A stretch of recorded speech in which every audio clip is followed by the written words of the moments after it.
Di dalam merespons kemungkinan peningkatan risiko dan perlemahan ekonomi nasional akibat dampak global, maka hari ini Bapak Presiden juga telah memutuskan untuk memberikan sebuah paket stimulus agar pertumbuhan ekonomi dapat dijaga momentumnya dan juga stabilitas perekonomian terus diperkuat. Hari ini telah diputuskan 5 hal yang menjadi paket kebijakan ekonomi dengan target-target dari mereka yang akan mendapatkan manfaat dari paket stimulus tersebut. Yang pertama adalah di dalam rangka sekarang masuk libur untuk anak-anak sekolah dan tahun ajaran baru, maka akan diberikan diskon transportasi. Ini tentu diharapkan dengan kegiatan anak-anak libur sekolah mereka bisa meningkatkan kegiatan ekonomi di dalam negeri dengan melakukan perjalanan di dalam negeri. Maka diskon transportasi ini sifatnya menyeluruh kepada seluruh modal transportasi. Satu, untuk diskon tiket kereta api itu 30% dengan anggaran 0,3 triliun diperkirakan akan dinikmati oleh 2,8 juta penumpang kereta api dalam periode Juni dan Juli, yaitu pada saat masa tahun ajaran sedang libur dan diharapkan bisa meningkatkan aktivitas ekonomi dalam negeri. Yang kedua adalah tiket pesawat. Ini yang sudah kita lakukan pada saat Lebaran yang lalu, maka kita melakukan sekali lagi untuk tiket pesawat kelas ekonomi PPN ditanggung pemerintah 6%. Dengan demikian harga tiket pesawat kelas ekonomi diharapkan bisa sedikit menurun. Ini anggarannya sebesar 0,43 triliun rupiah. Yang ketiga adalah moda angkutan laut akan diberikan diskon tiket angkutan laut sebesar 50%. Dalam hal ini akan menggunakan anggaran 0,21 triliun untuk jangka waktu Juni dan Juli. Untuk tiket angkutan laut ini diperkirakan 0,5 juta penumpang. Kalau tadi pesawat terbang kelas ekonomi 6 juta penumpang. Dan ini semuanya dilakukan di bulan Juni dan Juli dengan keseluruhan total anggaran untuk tiket kereta api, tiket pesawat kelas ekonomi dan tiket angkutan laut adalah 0,94 triliun rupiah. Kemudian yang kedua, pemerintah juga akan melakukan pemberian diskon tarif tol sebesar 20% dari tarif tol. Dalam hal ini untuk bulan Juni dan Juli diperkirakan jumlah pengguna jalan tol mencapai 110 juta pengendara. Untuk ini akan dilakukan melalui operasi non-APBN karena dalam hal ini untuk Kementerian PU akan melakukan atau sudah memberikan surat edaran kepada Badan Usaha Jalan Tol BUJT mengenai kebijakan diskon tarif tol tersebut. Yang ketiga adalah penebalan bantuan sosial. Pemerintah memerlukan untuk memberikan dukungan kepada kelompok paling rentan dan miskin. Nanti Pak Mensos dan Ibu Winnie dari BPS bisa menjelaskan mengenai targetnya. Saat ini untuk penebalan bantuan sosial akan diberikan tambahan dana 200.000 per bulan untuk 2 bulan kepada penerima sasaran kelompok penerima manfaat untuk program kartu sembako sebesar 18,3 juta kelompok penerima manfaat. Target grupnya nanti akan disampaikan oleh Pak Menteri Sosial dan Ibu Winnie. Selain diberikan 200.000 per bulan untuk 2 bulan yang akan dibayarkan pada bulan Juni ini, mereka juga akan mendapatkan 10 kilogram beras, bantuan beras gratis untuk 2 bulan. Jadi akan dapat 20 kg beras. Dalam hal ini, total anggaran yang disediakan untuk pemberian tambahan kartu sembako dan bantuan pangan adalah sebesar 11,93 triliun rupiah. Pemerintah dalam hal ini Kementerian Sosial akan melaksanakan untuk tambahan kartu sembako yaitu 200.000 per bulan dibayarkan bulan Juni, sedangkan untuk bantuan pangan akan dilaksanakan dengan Bappenas dan Kementerian Pertanian.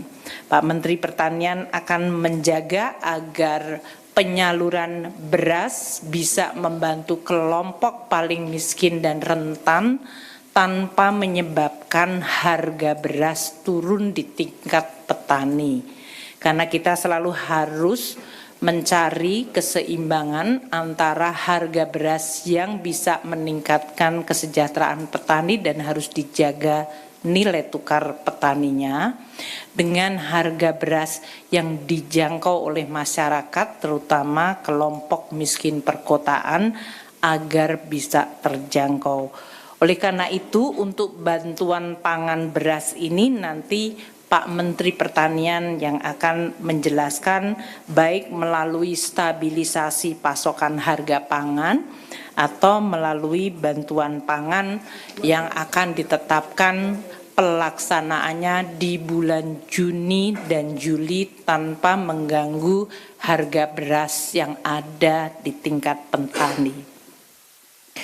Kelompok yang keempat ini ditujukan kepada pekerja dan para guru honorer, yaitu pemberian bantuan subsidi upah PSU kepada 17,3 juta pekerja yang memiliki gaji di bawah 3,5 juta atau di bawah upah minimum provinsi, kabupaten, dan kota. Untuk ini, para pekerja yang terdaftar di BPJS Tenaga Kerja dan nanti Kemenaker yang akan mengimplementasikan program tersebut, yaitu bantuan subsidi upah sebesar Rp300.000 per bulan diberikan untuk bulan Juni dan Juli, jadi 2 bulan 600.000. Penyaluran juga akan diupayakan pada bulan Juni ini. Selain itu, selain kepada pekerja yang memiliki gaji di bawah 3,5 juta rupiah, yaitu 17,3 juta pekerja tersebut, akan diberikan juga bantuan subsidi kepada 565.000 guru honorer, baik itu 288.000 guru di lingkungan Kementerian Dikdasmen maupun 277.000 guru di Kementerian Agama. Guru honorer ini juga akan mendapatkan 300.000 per bulan untuk 2 bulan, yaitu 600.000. Selain untuk pekerja dan guru honorer, di dalam paket kebijakan yang keempat ini juga akan diberikan perpanjangan diskon 50% untuk 2,7 juta pekerja di lingkungan 6 industri padat karya. Ini tujuannya adalah untuk kepada para pekerja di industri padat karya yang mendapatkan tekanan akibat berbagai situasi global dan persaingan ekspor bisa tetap mendapatkan jaminan kehilangan kerja dengan iuran yang hanya dibayarkan 50%-nya saja. Ini tentu anggarannya berasal dari non-APBN. Sementara untuk subsidi upah dan untuk guru honorer akan disediakan anggaran dari APBN sebesar 10,72 triliun rupiah. Itu adalah kelompok stimulus paket yang keempat. Dan yang kelima yang menyangkut diskon iuran jaminan kehilangan kerja. Kami melihat dari 17,3 juta ini per sektor tentu akan terkena pada sektor-sektor formal dan terutama pada pekerja yang upahnya di bawah 3,5 juta rupiah. Dengan stimulus ini dan akselerasi program-program pemerintah yang telah saya sampaikan tadi, jadi saya ulang sekali lagi, untuk sembako 11,97 triliun, nomor 3, untuk diskon transportasi 0,94 triliun, bantuan subsidi upah 10,72 triliun dan perpanjangan JKK untuk diskon 50% 0,2 triliun rupiah selain diskon tarif tol yang akan dilakukan oleh badan usaha 0,65 triliun. Total keseluruhan paket ini nilainya 24,44 triliun rupiah, yaitu 23,59 triliun dari APBN dan 0,85 triliun dari non-APBN atau dunia usaha. Dengan adanya stimulus ini dan berbagai langkah percepatan program pemerintah seperti dalam hal ini makan bergizi gratis, perumahan, koperasi merah putih, sekolah rakyat, maka kita harapkan dan juga rekonstruksi atau perbaikan sekolah-sekolah yang tadi anggarannya sebesar 16 triliun, kita harapkan pada kuartal kedua maka pertumbuhan ekonomi tetap bisa dijaga mendekati 5% dari yang tadinya diperkirakan akan melemah akibat kondisi global. Dengan pertumbuhan yang kita tetap jaga, maka kemiskinan dan pengangguran terbuka juga diharapkan bisa turun lebih cepat. Mungkin itu yang saya ingin sampaikan. Saya ingin sampaikan selain 24 triliun dari paket stimulus ini, 24,44 triliun, seperti diketahui oleh teman-teman media, gaji ke-13 juga kita cairkan bulan Juni ini. Total anggaran sekitar 49,3 triliun termasuk ASN pusat, daerah, TNI, Polri, dan pensiunan. Dengan adanya pencairan gaji 13, paket stimulus 24,44 triliun dan akselerasi program-program pemerintah, maka kita harapkan momentum pertumbuhan bisa terus terjaga.